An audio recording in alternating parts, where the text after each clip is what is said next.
ខ្ញុំប្រាប់លោកបងហើយកុំឲ្យយកប្រាក់ខ្លាយៗទៅឲ្យគេឥឡូវលោកបងឃើញទេបានហើយ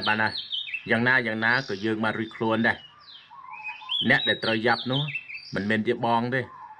តែបែរជាស្មួយធំទៅវិញទេ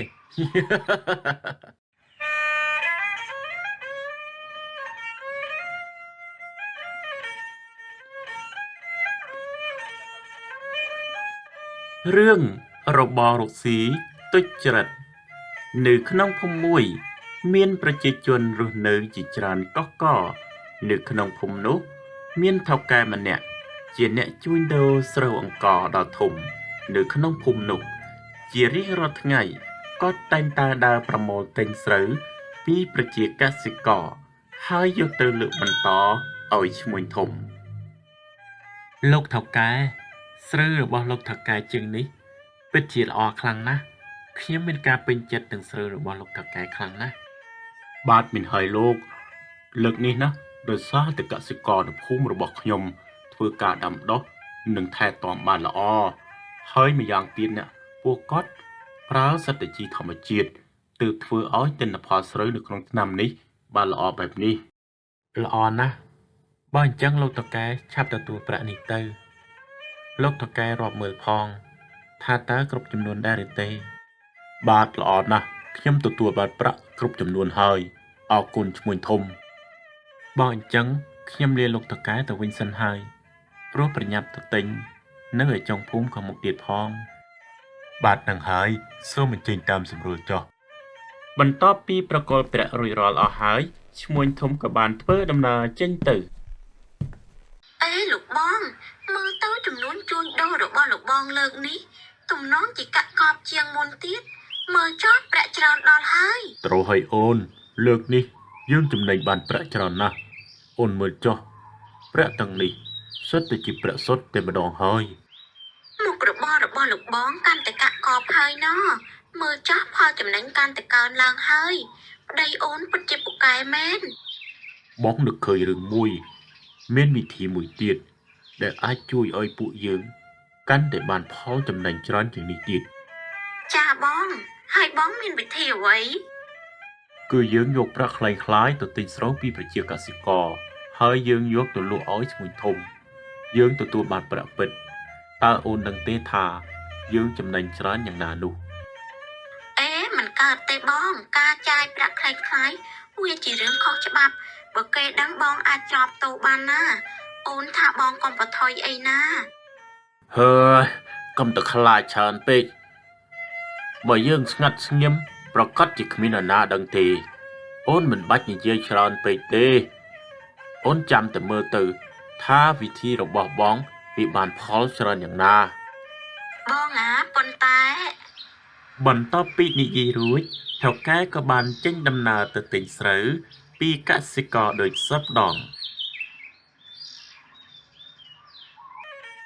ថៅកែនោះ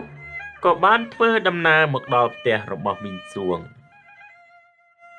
ដើម្បីសុំទិញស្រូវរបស់មីងសួងអ្នកសួងអើយមានស្រូវលក់ដែរទេនឹងបើមានណាឆាប់ប្រមូលយកមកលើកនេះខ្ញុំទិញទាំងអស់មានប៉ុន្មានដាក់មកទាំងអស់មកចាចាំបន្តិចទៅលោកថៅកែខ្ញុំរៀបចំថ្លឹងសិនបន្ទាប់ពីថ្លឹងរួចថៅកែក៏បានឲ្យប្រាក់คล้ายៗទៅមីងសួងទៅថ្លឹងរួចរាល់ហើយអានេះប្រាក់អ្នកឈប់រាប់មើលថាវាគ្រប់ចំនួនដែរទេចាគ្រប់ចំនួនហើយអរគុណណាស់លោកថៅកែបើប្រាក់គ្រប់ចំនួនហើយខ្ញុំលាអ្នកសិនហើយប្រញាប់ទៅទិញនៅឯចុងភូមិខាងមុខទៀតចាលោកថៅកែសូមអញ្ជើញចាបន្ទាប់ពីថៅកែចេញដំណើរទៅមីងសួងក៏បានធ្វើដំណើរទៅផ្សារដើម្បីទិញម្ហូប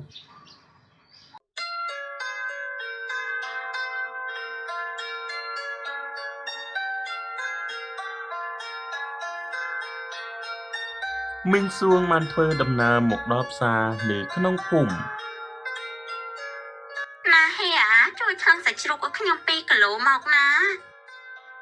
មីងសួងថ្ងៃនេះមិនក៏ទិញច្រើនម្ល៉េះហើយដង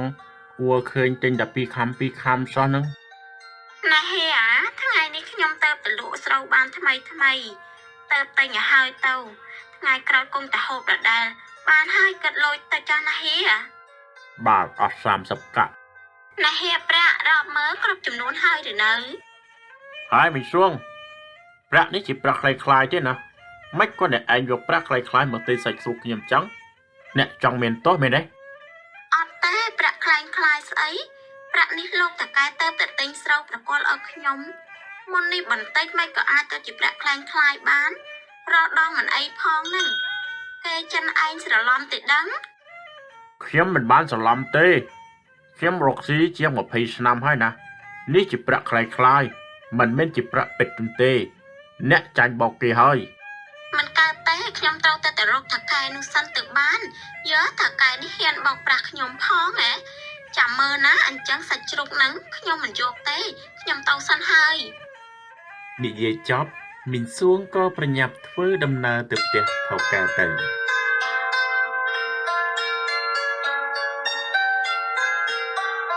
មីងសួងធ្វើដំណើរមកដល់ផ្ទះលោកថៅកែទិញស្រូវ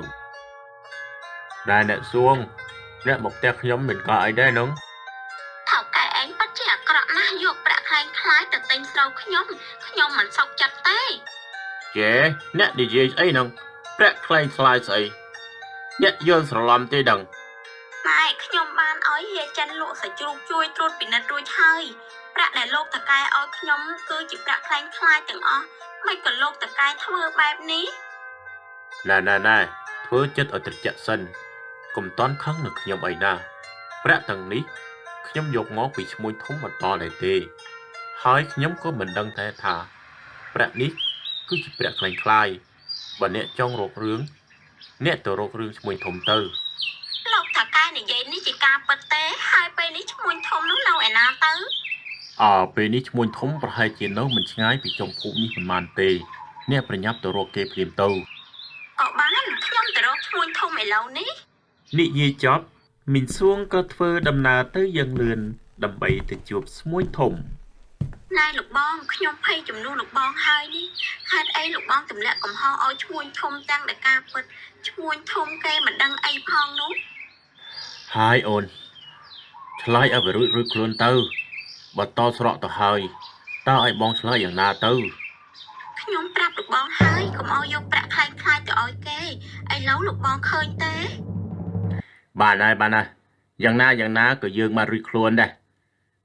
អ្នកដែលត្រូវយ៉ាប់នោះមិនមែនជាបងទេតែបែរជាឈ្មួញធំទៅវិញទេ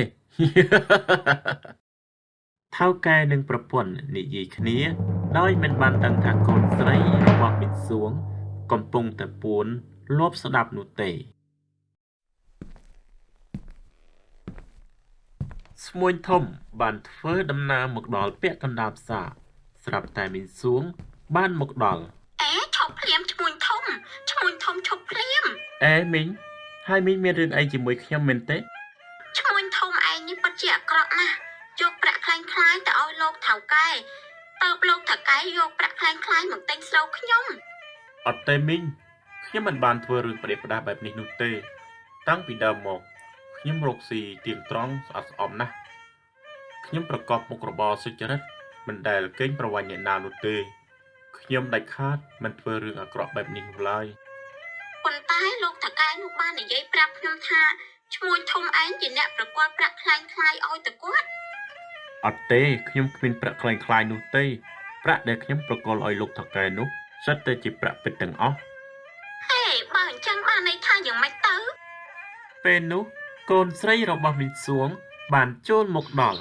បានន័យថាម៉ែចាញ់ល្បិចថៅកែនោះហើយចាញ់បោកយ៉ាងម៉េចកូនខ្ញុំបានលបស្ដាប់ថៅកែនោះនិយាយជាមួយប្រពន្ធគាត់តាមពិតគាត់ជាអ្នកចាយប្រាក់ខ្លាំងខ្លាយហើយទម្លាក់កំហុសដាក់ឲ្យឈ្មោះធំយើថៅកែនេះពិតជាពឹសពលរកលេខដាក់គ្មានឈ្មោះធំឲ្យខ្ញុំសុំទោសផងណាដែលខ្ញុំយល់ច្រឡំលើលោកឲ្យខ្ញុំសុំទោស